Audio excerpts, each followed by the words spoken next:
Welcome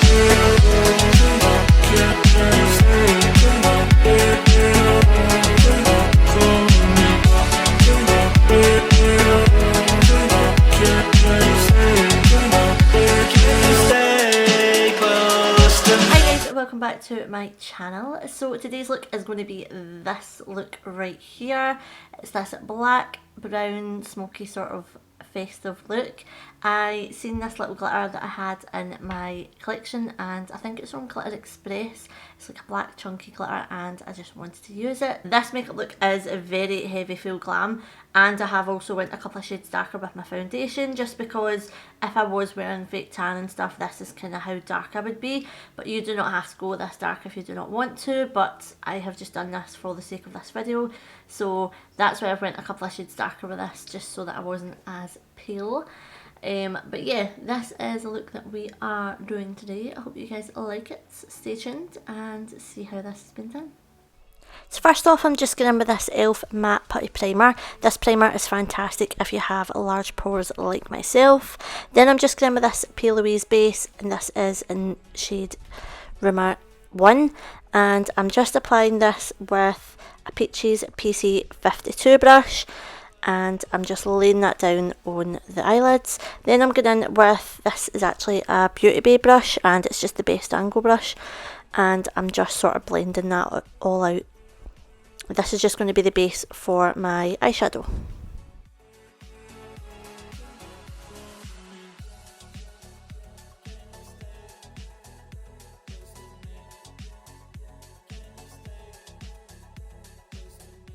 Then I'm just going in with the Carnival 3 palette, and I'm going in with the shade Ginger, which is this sort of a warm orangey brown shade, and I'm laying that all in the crease. I do go in with this shade first just because we are going to be working with black and it can be quite scary, so I wanted to put down like a base colour so that it's something to blend into.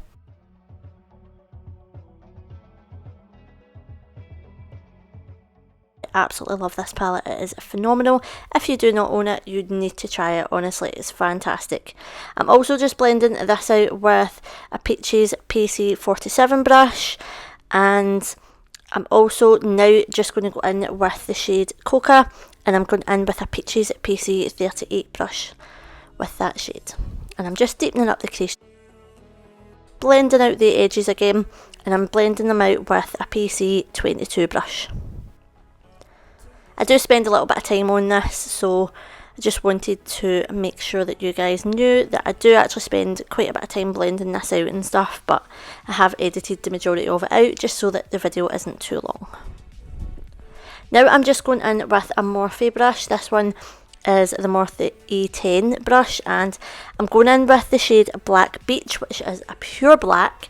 And I'm laying this colour down. I'm trying my best not to like swipe or anything. I'm kind of just dabbing the colour down because when you work with black, it can get very, very messy very, very quickly. So I was trying to lay this colour down and then just gradually try and blend out the edges.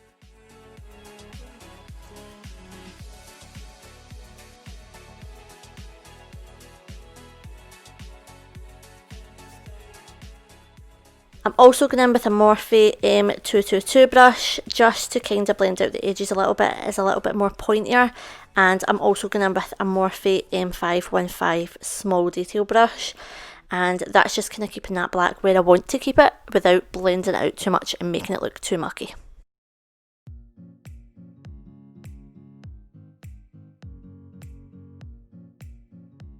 I'm just going back and forth with the Peaches brush and PC22, just blending out the edges, so that more orangey brown shade, I'm blending that out. I'm not as much blending out the black because I was a bit scared to be fair. So I'm just kind of blending out the edges here. I then do actually go into the Jaclyn Hill Volume 1 palette, and I'm going in with the shade Chip. Now because this is more of a sort of cool toned brown shade, I wanted to go in with this just to kind of blend that black into the brown shade.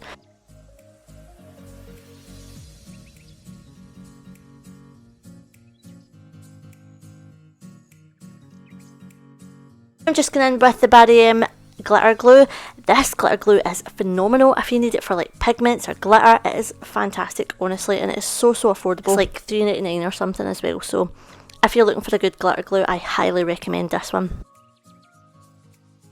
I'm just going in with some glitter from Glitter Express. This is like a chunky holographic black. It's not pure black though, as you guys can see.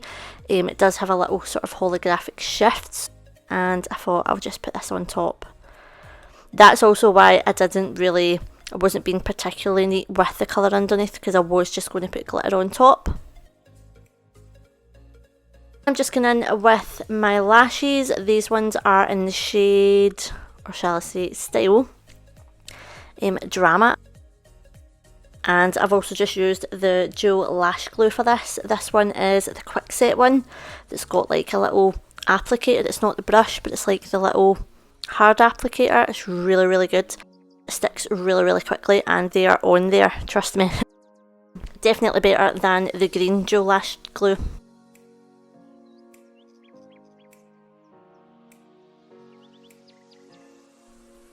Now I'm just moving on to the face, and I'm just going in with the Rimmel Lasting Perfection 25 Hour Foundation in the shade True Ivory, and I'm also going in with the True Match Foundation in Golden Natural. Now it is a lot darker, but I'm basing this on like when you've got your fake tan and everything done. It's like a full glam, so that is why I have went darker with the foundation here. I'm also just going in with the e.l.f. 16 Hour Camo Concealer. Now this one is in the shade Fair Rose, and it is really, really light, but this was the kind of effect I was going for, because I wanted to kind of brighten up certain areas of the face, as you guys can see. But blended out and stuff, this concealer is fantastic. Like honestly, it does not budge, and it's not too drying or anything either, I don't find. I'm also just going in with this NYX highlight palette, and I'm going in with the shade Soft Light underneath my eyes, and that definitely made my eyes look a lot more brighter, but I loved that effect. And I'm also going in with the contour shade in Tan, which, not going to lie, was a little bit too dark. I did go a little bit too ham with it, but hey ho, it's full glam. You can definitely go as dark as you want with this, to be fair. Just applying this all over the cheeks and all over the kind of forehead, just the areas that I would normally want bronzed up and sort of contoured a little bit. This is just a Revolution brush that I'm going in with as well to apply that. Now I'm just going back to the eyes, and I'm just going in with that shade Coca from the Carnival 3 palette, and I'm just going in with a little pencil brush again from Peaches, and I'm just applying this under the eyes. Just smoking this out a little bit. I didn't want to go too dark because the main attraction for me was the glitter on the top of the eyes, so I'm just smoking this out a little bit just to kind of complete the eyes and make it look nice and sultry. I'm just going in with this black pencil from Primark, and I'm just going into my waterline with that. Just keeping it all quite dark and smoky and grungy really. And I'm just going in with some mascara and coating the bottom lashes. Now I'm just going back to the Jaclyn Hill palette, and I'm just going in with the eyeshadow in Beam. Now this makes a beautiful highlight, and this is the shade that I'm using for my highlight today. Now we're moving on to the lips, and I'm just going in with the lip liner in shade Borderline. It's a nice dark chocolatey brown shade, and I'm just lining my lips with that. That is by Peaches and Cream. And I'm also just going in with, I think this is like a Rimmel or a W7 lipstick called In the Buff. And on top of that, I'm just going in with a Peaches and Cream lip gloss in the shade Cherub. And that is basically the lips done. A nice kind of nudie, pinky brown lip to go with a dark smoky eye. And that is basically this look complete, guys. If you did like it, please make sure to like, subscribe, comment, and all that usual jazz. And I'll see you guys in my next video.